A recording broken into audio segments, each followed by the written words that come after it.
Deus haverá de nos ensinar, através desse texto que nos apresenta uma mulher, esta estigmatizada pelo seu pecado. Das grandes coisas é justamente se desvencilhar dos estigmas. E aqui está um texto em que uma mulher é apresentada com estigma, com um pecado.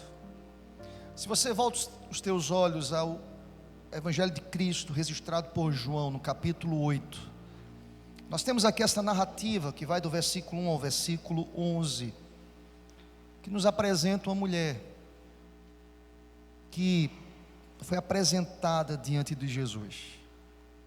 O texto diz assim: Jesus, entretanto, foi, versículo 1, para o Monte das Oliveiras. De madrugada voltou novamente para o templo, e todo o povo ia ter com ele, e assentado os ensinava. Os escribas e fariseus trouxeram à sua presença uma mulher que fora surpreendida em adultério, e fazendo-a ficar de pé no meio de todos, disseram a Jesus: Mestre, esta mulher foi apanhada em flagrante adultério, e na lei nos mandou Moisés que tais mulheres sejam apedrejadas. Tu, pois, que dizes? O que tens a dizer, Jesus? Isto eles diziam tentando, para terem de que o acusar. Mas Jesus, inclinando-se, escrevia na terra com o dedo. Como insistissem na pergunta, Jesus se levantou e lhes disse: Aquele que dentre vós estiver sem pecado, seja o primeiro que lhe atire pedra. E tornando a inclinar-se, continuou a escrever no chão. Mas, ouvindo eles esta resposta e acusados pela própria consciência, foram se retirando um por um, a começar pelos mais velhos até aos últimos, ficando só Jesus e a mulher no meio onde estava. Erguendo-se Jesus e não vendo a ninguém mais além daquela mulher, perguntou-lhe: Mulher, onde estão aqueles teus acusadores? Ninguém te condenou? Respondeu ela: Ninguém, Senhor. Então lhe disse Jesus: Nem eu tampouco te condeno. Vai e não peques mais. Que Deus aplique esta palavra aos nossos corações, em nome de Jesus. Amém, Senhor. Vamos orar. Deus, muito obrigado, Pai, por mais esta passagem, por mais este registro que aqui está para nos ensinar, para nos abençoar, para trazer a cada um de nós ensinamentos preciosos. Ó Deus, usa-me como instrumento em tuas mãos, para que a palavra possa ser lida como fora, possa ser explicada como será, e possa ser aplicada a cada coração. Assim oramos, Deus, que teu Santo Espírito aplique esta palavra a cada coração neste lugar, ó Pai, e daqueles que acompanham pela internet. Deus, aplica esta palavra, Pai, usa-me como porta-voz, como instrumento em tuas mãos. Assim oro, assim nós já te agradecemos, em nome de Jesus. Amém, Senhor. Glória a Deus. Meu querido irmão, eu não sei se você já passou pelo terrível constrangimento de ter o seu pecado publicitado, explícito. Certa vez eu perguntei aqui na igreja: você já foi pego em um pecado? E mais, a pergunta é mais intensa, mais profunda do que essa: seu pecado já foi publicitado, mostrado, exposto? Verdade é, irmãos, que todos nós somos pecadores. Verdade é que erramos e falhamos constantemente. A grande pergunta para a gente aqui hoje à noite é: você já foi pego em um pecado na frente de outras pessoas? Quando você é surpreendido, quando as pessoas não esperam isso de você, e você está ali pecando, errando, maculando a santidade do Senhor Deus. Você já parou para pensar num terrível constrangimento de ter o seu pecado exposto diante das pessoas? Já parou para pensar? Pensa um pouco aí, querido, um exercício mental para todos nós. Pensa, quem sabe, quero crer que não, aquele pecado que não pode ser publicado e você o carrega. E já pensou você ser surpreendido, ser exposto, o seu pecado ser colocado à luz do dia? Quem sabe você já passou por isso, teu pecado foi privado, mas se tornou público. Talvez uma mentira que alguém descobriu que você cometeu ou falou, talvez uma explosão de ira na frente de outras pessoas, em que outras pessoas falaram: eu não esperava isso de você, e você explodiu. Quem sabe um pecado que você o estimou, guardou, alimentou, flertou com ele e viveu com ele um bom tempo, mas que em algum momento esse pecado foi descoberto. O texto que lemos mostra-nos de fato algo que foi publicitado aqui, foi colocado diante de Jesus e diante das pessoas de maneira explícita. Nós estamos diante de um texto, como dizíamos na abertura desta ministração, muito conhecido, que nos apresenta uma mulher que fora pega aqui em adultério, um pecado íntimo, e o seu pecado foi exposto diante das pessoas. Imagina comigo, pensa comigo, alguém que tem o seu pecado exposto. E sabe que eu pensei sobre isso, irmãos? Uma das piores coisas na sociedade, na vida social, é justamente a libertação dos estigmas. Certa vez eu falei sobre isso aqui na igreja. Se desvencilhar aos estigmas que são atribuídos a nós pelos outros. Muitas vezes, verdade é, pela imposição da nossa própria mente. Somos pessoas estigmatizadas. E uma coisa terrível, e isso se agrava quando nós pensamos e mergulhamos na ideia de estigmas sociais. E o estigma social, queridos, sabemos disso, é uma forte desaprovação de características ou crenças pessoais, que vão contra normas culturais, e você é marcado com esses estigmas sociais. E a rigor, normalmente os estigmas sociais levam as pessoas à marginalização, vivem à margem da sociedade, terrivelmente à margem da sociedade. É terrível ver uma pessoa que vive à margem, porque essa pessoa está estigmatizada, queridos. E quantas pessoas que estão aí marcadas pelo estigma, pela nomenclatura que lhes foi atribuída, e sabemos, queridos, em nossos dias, é fato, queridos, uma quase unânime consciência de que nós somos aquilo que os rótulos que usamos dizem que somos. E pessoas que carregam os seus rótulos e não conseguem se desvencilhar desses rótulos, até frequentam igrejas, até estão dominicalmente cultuando, levantando as mãos, mas carregam em seu interior, em suas mentes, rótulos. Sabe o que eu lembrei? Eu lembrei da predestinação às avessas. Deixa eu explicar para vocês aqui. É como se fosse um karma. Karma é uma doutrina animista que ensinava que nós carregamos no tempo presente os sofrimentos que são as consequências de nossos erros cometidos em tempos passados, que acabam determinando o que nós somos hoje. Tem gente que parece que vive dentro dessa realidade do karma, como um destino inexorável, implacável, que você não tem como se desvencilhar dele, que é ditado não pelos decretos de Deus, mas pela imposição ou pelas imposições de nossa própria maneira de nos percebermos. É como se fosse um karma, essa doutrina animista que diz: olha, você errou tanto no passado e você colhe consequências desse passado no presente. Você tem esse karma, você é fruto de uma família desestruturada, você é filho de uma mãe que foi uma prostituta, você vai ser um prostituto, você vem de um casamento em que seus pais não viveram a fidelidade, você vai ser um infiel, você tem um karma. Deixa eu dizer uma coisa nesta noite, em nome do Senhor: na cruz de Cristo todas as coisas são quebradas e perdoadas em nome de Jesus. não tem karma que resista ao poder do sangue do Cordeiro, aleluia. Mas sabe o que eu percebo, queridos, é que nesta doutrina, por isso que eu falei de predestinação às avessas, onde quem decreta o que somos e o que seremos não é Deus, pois nós defendemos na predestinação que é os eternos decretos de Deus, mas nessa doutrina animista não olha na perspectiva da predestinação, mas sim, são os estigmas que possuímos, quer sejam eles autoimpostos ou atribuídos a nós pela sociedade. Há pessoas que carregam estigmas.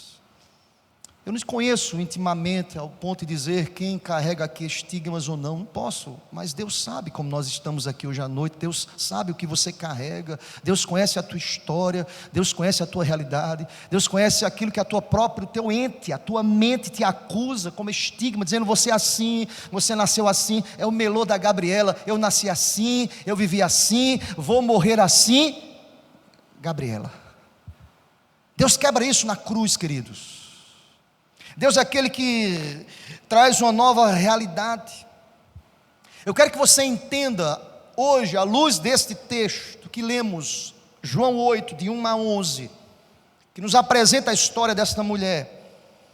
Nós devemos aprender que ninguém, note bem, ninguém, nem nós mesmos, nós temos o direito de delimitar, de estabelecer fatidicamente o nosso futuro, pois é Deus que o mantém em doce segredo, é Deus que decreta, é Deus que é Senhor, é Deus que nos amou, é Deus que procurou, é Deus que vai à procura, é Deus que tem história, é Deus que estabelece todas as coisas, é a Bíblia que diz que Ele nos amou antes dos tempos eternos, é Deus, então somente Deus, por isso que a Reforma disse, só lhe deu glória, glória somente a Deus, é Ele que sabe do nosso futuro, é Ele que decretou soberanamente todas as coisas, aleluia.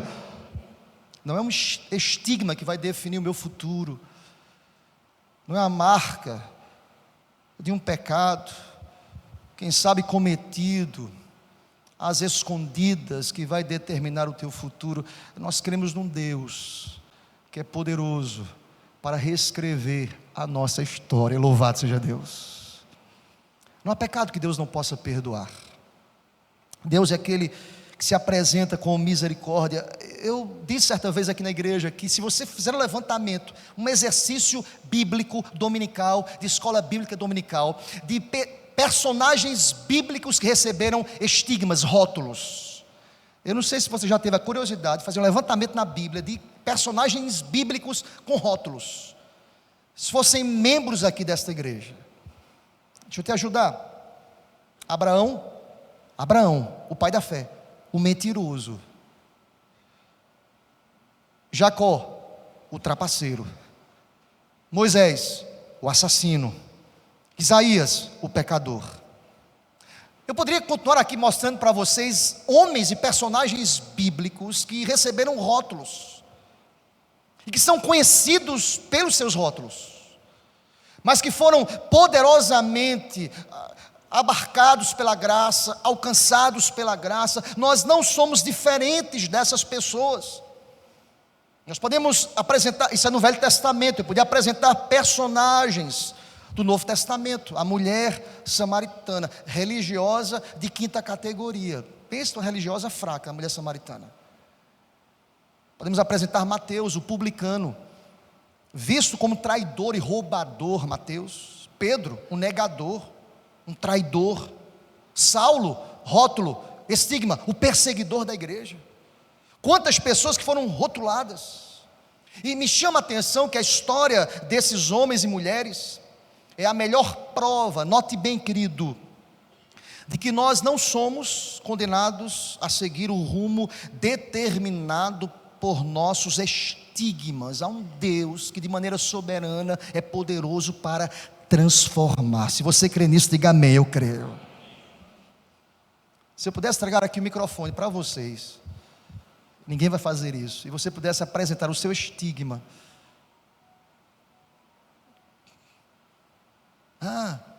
É voador, é lento, é apressado, é desligado, Eu posso ventilar um microfone para que você possa. Qual é o seu estigma? Na família, naquela intimidade, só você em casa. Ah, esse aí é voador. Ah, esse aqui é devagar demais. Esquecido. Esse é não sei o quê. Qual é o estigma que você carrega? E olhando a reação de vocês, eu sei que cada família vive essa realidade. Ah, esse meu filho é assim, esse meu outro filho é assim. Os estigmas são apresentados, irmãos. E para algumas pessoas isso é muito leve, isso é muito tranquilo, tira de letra. Mas tem pessoas que carregam esses estigmas, tem pessoas que carregam e levantam para o lado mais pesado dessa realidade, de pecados que estão ocultos ali, que se entregam ao pecado, que falam, não tem como se desvencilhar. Quantas pessoas que carregam os seus estigmas. Preste atenção, querido, quando as pessoas vivem esta realidade do estigma, quando eles são impostos pela sociedade, aquilo que as pessoas enxergam, eu quero lhe dizer nesta noite, que a palavra de Deus nos diz, que o Senhor não olha para a nossa aparência, para a nossa altura, o Senhor olha para o nosso coração. Deus vê o nosso interior, Deus sonda os nossos pensamentos, e o Deus a quem estamos diante dele, através de sua palavra, nos conhece, e é poderoso para restaurar o que precisa ser restaurado, mesmo aquilo que ninguém conhece, mas ele conhece, e é poderoso para restaurar hoje à noite. Creia nisso, em nome de Jesus. Quem sabe hoje à noite é noite para você se desvencilhar desse estigma, você pedir perdão, fugir dele. Eu queria muito tranquilamente, pois eu pretendo continuar esse sermão próximo domingo à noite, então sem pressa, eu quero falar do primeiro ponto desse sermão, sem pressa, com muita tranquilidade. Eu quero que você olhe para o diálogo entre Jesus e a mulher.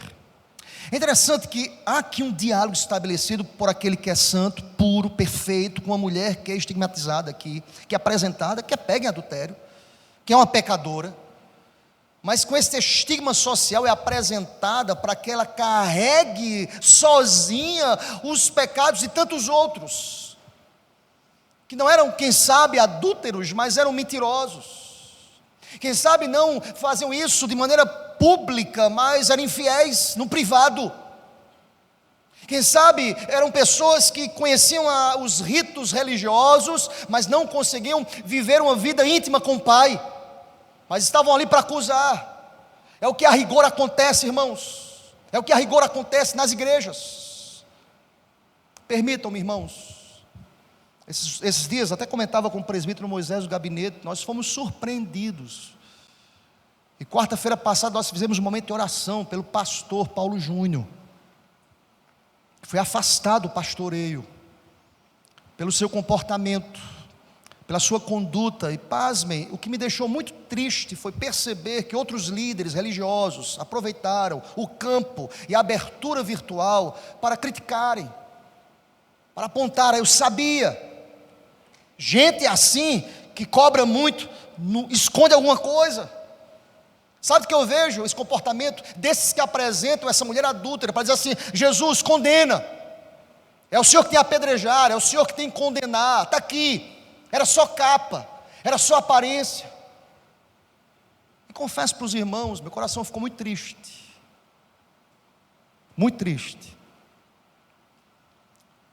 mas ao mesmo tempo eu vi naquela fala daquele homem que reconheceu que falhou, que errou, que pediu perdão publicamente, alguém conhece a Cristo e diz, eu sei a quem eu posso recorrer, louvado seja Deus.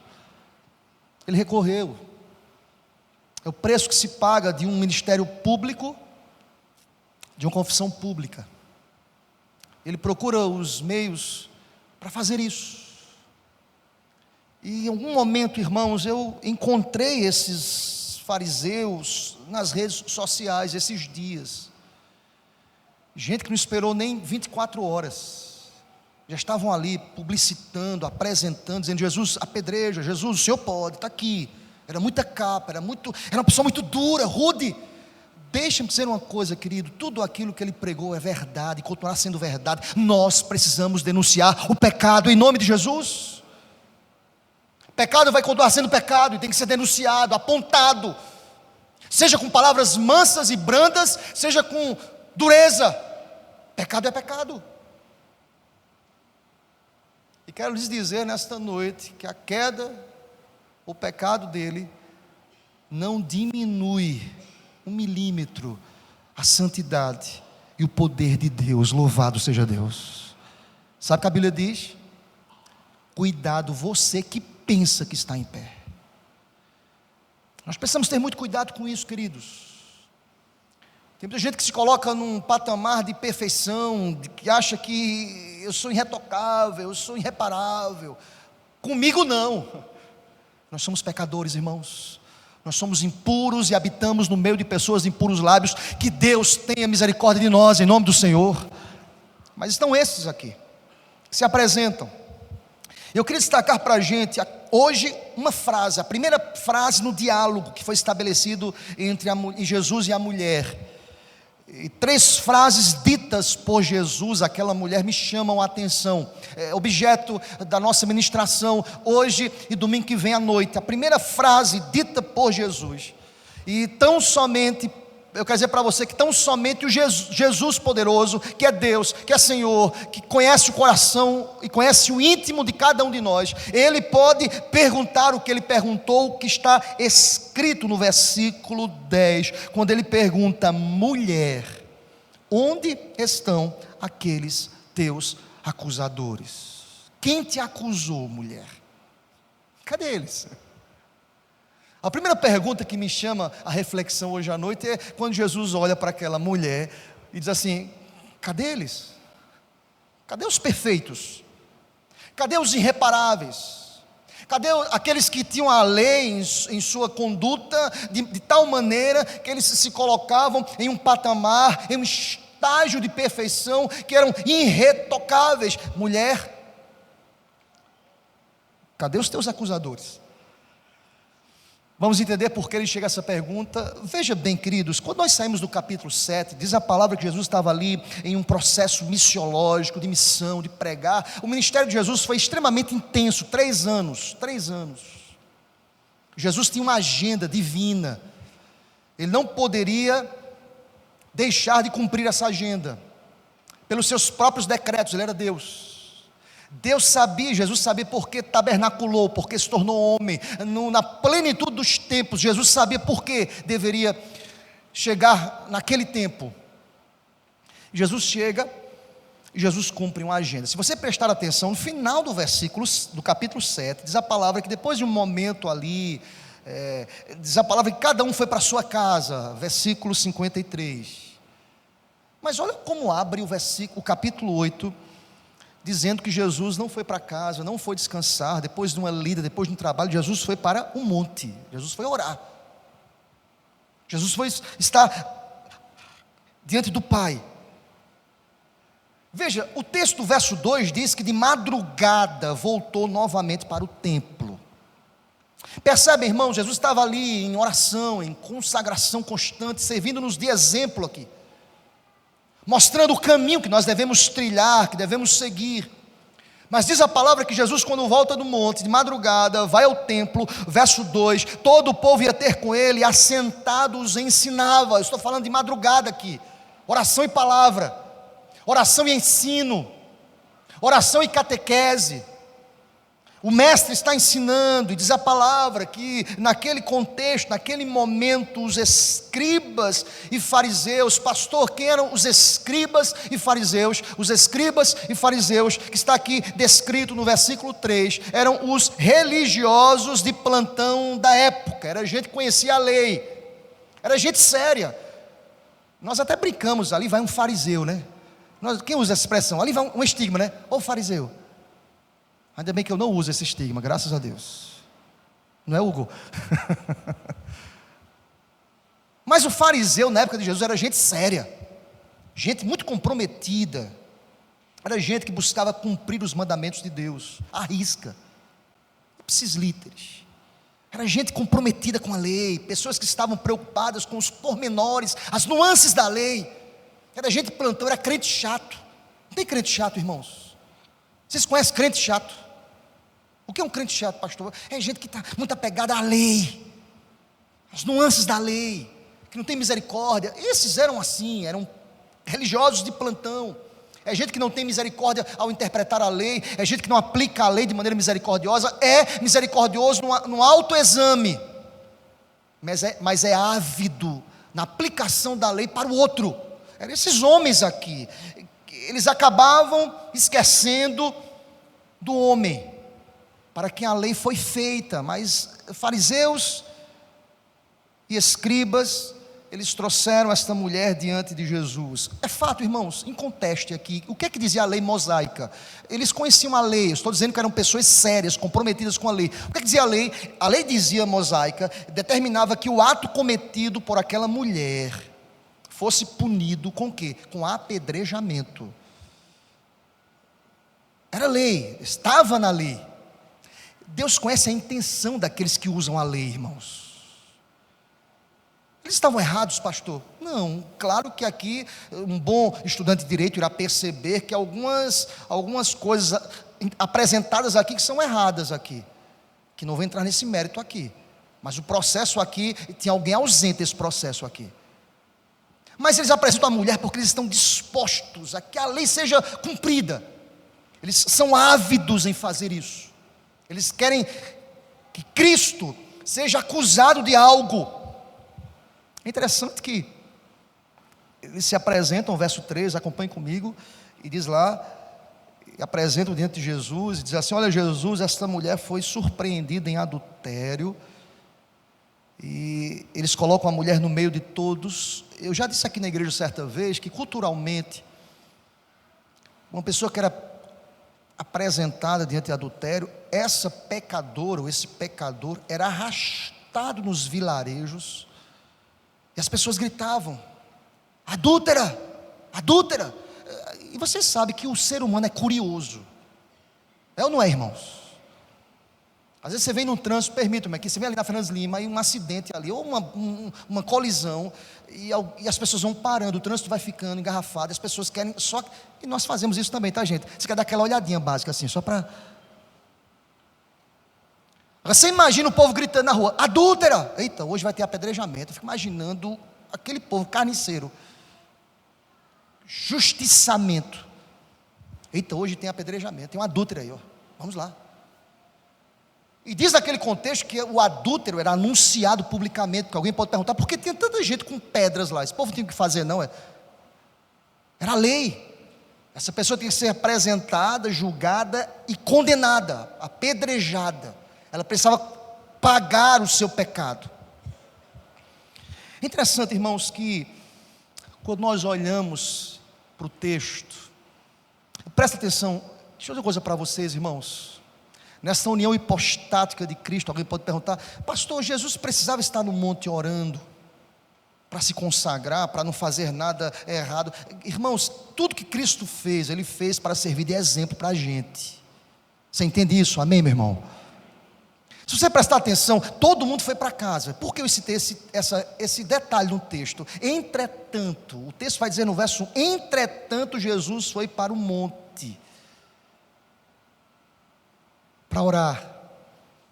Jesus já sabia que estaria ensinando aquelas pessoas ali, naquela madrugada. Jesus já sabia que uma mulher seria apresentada diante dele. Jesus já sabia que ali seria uma oportunidade. Eles estavam reunidos, voltaram para casa, mas Jesus não foi para casa, Jesus foi para o monte. Claro, por inferência, nós entendemos que a presença de Cristo no monte, a rigor, via de regra, era momento de oração. O texto não diz isso, mas por inferência dá para entender isso. De madrugada ele volta ao templo. Diz a palavra que bem cedinho ele volta e os fariseus se apresentam lá. E diz aqui: está a mulher que foi acometida em adultério. Se você prestar atenção, querido, depois de um momento de oração, quando Jesus volta para o templo, alguém pode perguntar: pastor, por que já tinha gente no templo? Esse povo também era o quê? Era avivamento ali, era oração de madrugada. O que esse povo estava fazendo no templo de madrugada? Se você ler o contexto aqui, Jesus está no contexto aqui da festa dos tabernáculos. O povo se reunia, a multidão se reunia para festejar lá. Os discípulos sabiam que Jesus, como bom judeu, estaria no templo, vão para lá, os fariseus, se apresentam diante de Jesus, e assim, Jesus, está aqui a mulher, acometida de adultério, pecadora, e o Senhor precisa fazer alguma coisa. Olha para o versículo 4, disseram a Jesus: mestre, tu não és mestre? Tu estás ensinando aí, mestre, o Senhor conhece a lei, está ensinando a lei, o Senhor é um rabi, mestre, esta mulher foi apanhada em flagrante adultério, e na lei nos mandou Moisés, a lei mosaica diz que tais mulheres sejam apedrejadas. Olha que pergunta capciosa, queridos. Tu, pois, que dizes? O que é que o Senhor tem a dizer sobre isso? Ela foi apanhada em adultério. Mas eu dizia que nesse processo jurídico aqui, algumas coisas são observadas. A lei de Moisés previa a morte para o homem e para a mulher, colhidos no ato de adultério. Baseado em quê, pastor? Depois você lê em casa, Levítico capítulo 20, versículo 10, homem e mulher foram pegos em adultério. Primeiro que esses homens ávidos em fazer justiça, desejosos não pela justiça, pois Deus conhece o coração de cada um e a inclinação da alma de cada um, eles queriam apenas ter algo para condenar Jesus. Eles estavam nesse processo, e eles apresentam esta mulher diante do Senhor. E interessante, irmãos, é que o verso 6 explica isso para a gente, dizia isto, diziam eles tentando para terem do que o acusar, mas Jesus escrevia na terra com o dedo.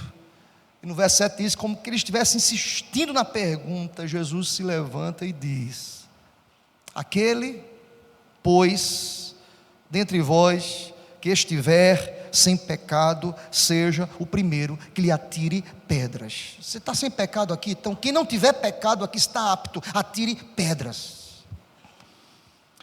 Eu gosto muito dessa expressão usada por Cristo, por conhecer o coração de cada um. Jesus fita os olhos daquela multidão. Jesus diz: olha, se vocês não têm pecado, atirem pedras. Sabe o que me chama a atenção? Não sei se você já prestou atenção isso no texto. É que Jesus não fica com um olhar de repreensão para ninguém. Jesus não fala isso e fica fitando os olhos em ninguém. Diz a palavra no verso 8 que ele tornou a inclinar-se e continuou a escrever no chão.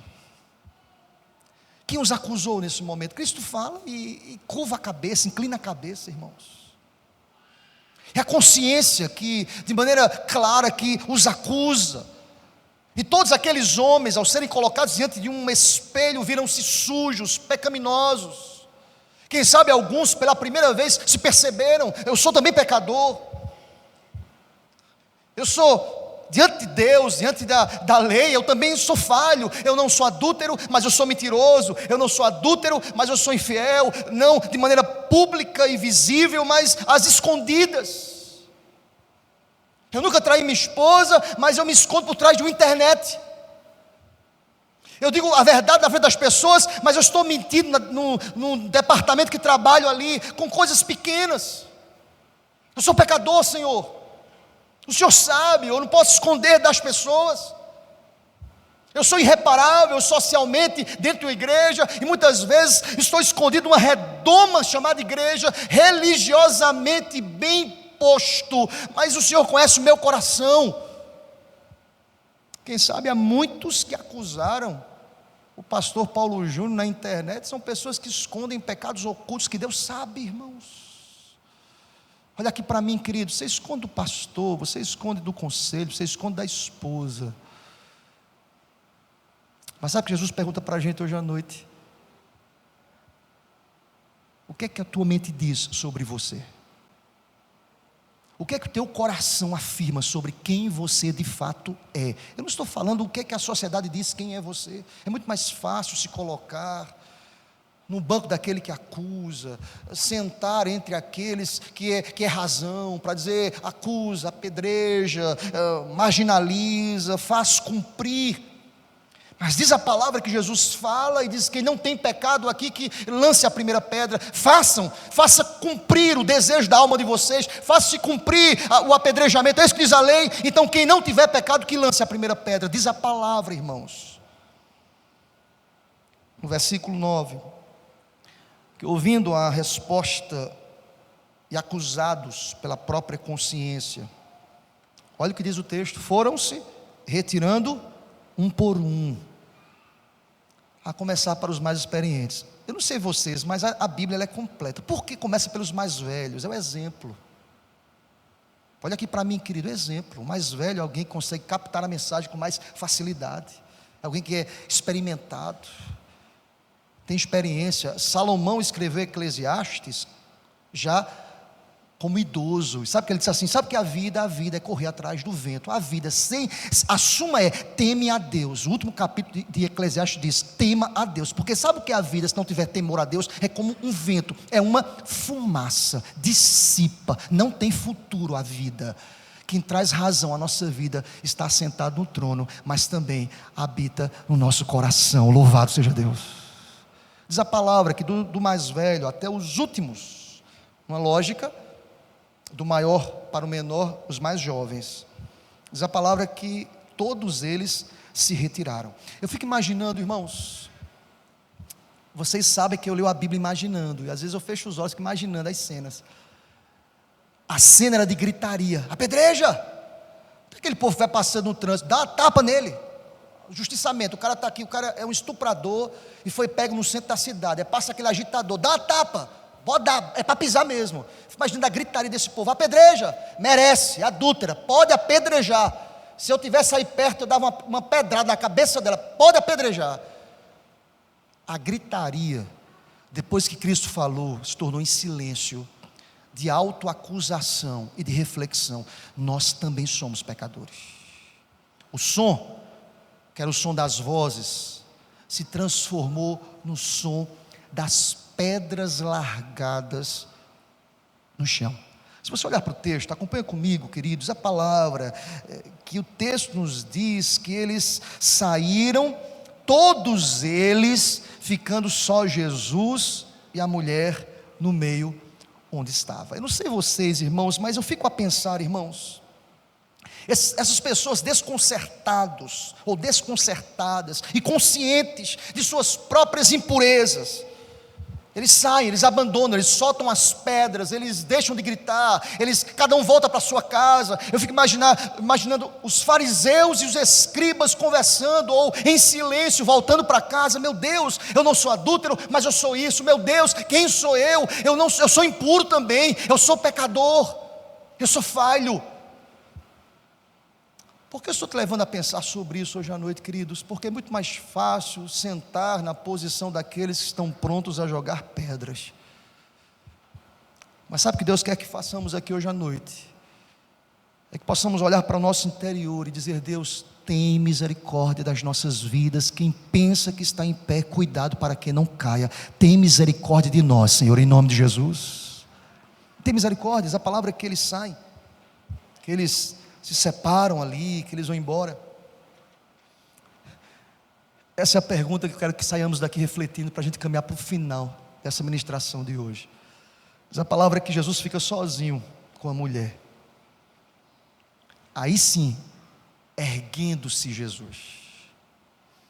Eu não sei vocês, olha a beleza do texto, irmãos. Jesus, quem não tem pecado, que lance a primeira pedra. O que é que ele faz? Ele baixa a cabeça. É a consciência. É pessoal, é intransferível, é um momento de confissão, é seu, é você e Deus, e o texto é fantástico. Jesus não precisou ficar completando o sermão, dizendo: olha, você é um pecador, nada disso. Deus é cirúrgico, Deus entra e fala onde nenhum de nós podemos entrar, ou falar, ou ministrar. Eu falo aqui, vocês escutam, mas é o Espírito Santo de Deus que invade a nossa alma e que move o nosso coração e que renova o nosso interior. Jesus curva a cabeça, mas note bem, o versículo 10 diz que erguendo-se Jesus, chegou a hora de tratar essa mulher. Olha aqui para mim, querido, Deus perfeito, 3 vezes santo, é aquele que trata e olha as nossas vidas, apesar de nós, adúlteros, mentirosos, roubadores, caluniadores, perseguidores, difamadores. Eu quero dizer que aquele mesmo olhar é o olhar que nos contemplou, porque Cristo nos amou primeiro. Aleluia. Você entende isso? Amém, querido? Diz a palavra que ele ergue-se e ele não viu mais ninguém. Diz a palavra que ele estava só com aquela mulher. pergunta que lhes levei a pensar hoje à noite é a pergunta que eu quero que saiamos daqui pensando sobre ela. Onde estão os teus acusadores? Olha aqui para mim, querido, às vezes o acusador é o marido em casa. Onde estão os teus acusadores? Às vezes é a esposa que acusa, às vezes os filhos acusam os pais, às vezes os pais acusam os filhos, às vezes é a igreja que acusa a liderança, às vezes é a liderança que acusa os liderados. Onde estão os seus acusadores? Eu quero que saiamos daqui hoje à noite pensando sobre essa pergunta de Jesus, que ela possa reverberar em nosso coração. Queridos, onde estão os nossos acusadores no tempo presente?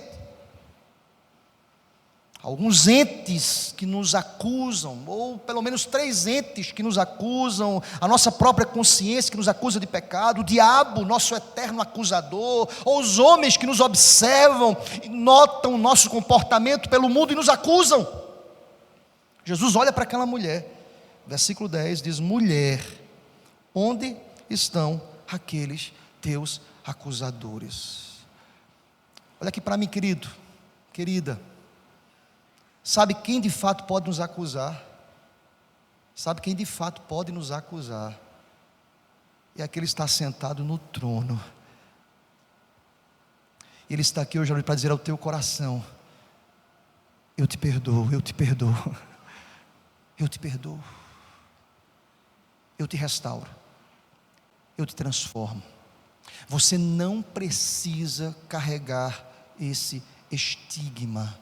Na cruz de Cristo nós não acreditamos e não defendemos. Olha aqui para mim, querido, maldição hereditária não existe. Na cruz de Cristo tudo é quebrado em nome do Senhor. Outra vez atendi uma pessoa no meu gabinete.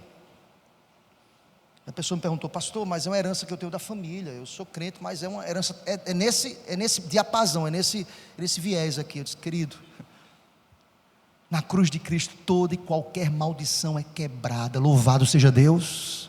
Você é nova criatura.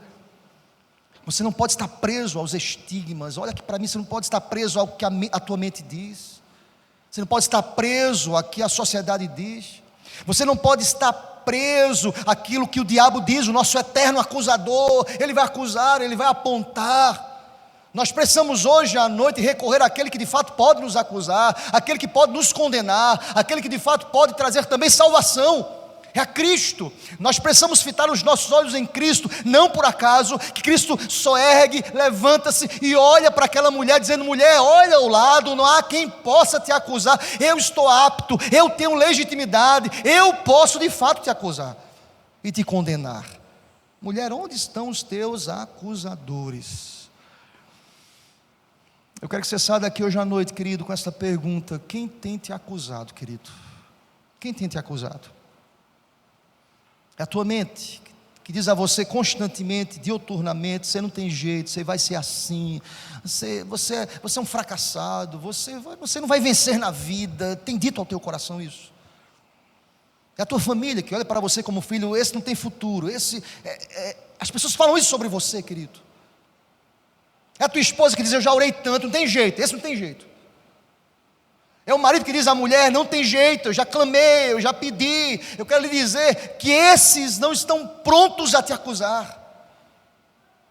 Mas nós precisamos recorrer àquele que de fato é misericordioso, é santo. Mas quando Isaías se viu diante de sua glória, diz assim: Deus, eu sou impuro e habito no meio de pessoas de impuros lábios. Tem misericórdia de mim, Senhor Deus. Diz a palavra que Ele lança um anjo lá com tenaz e purifica os lábios do profeta Isaías e o usa para o louvor e a glória do seu próprio nome. Louvado seja Deus. Sabe quem é esse? É aquele que pega Jacó, trapaceiro, e diz assim: cadê os teus acusadores, Jacó? Eu vou te usar, eu vou te abençoar. Quem é esse? Pega Abraão, que mentiu, e usa como um pai da fé. Quem é esse? É aquele que transforma o coração de uma mulher de 5ª categoria, chamada mulher samaritana, e faz dela uma missionária. Quem é este? É aquele que pega aquele que o negou, como Pedro, e usa como um instrumento poderoso em suas mãos. Quem é este? É aquele que olha para você e pergunta: quem tem te acusado? Recorra àquele que é poderoso para transformar e reescrever a tua história. Louvado seja Deus por isso. Amém, meu irmão?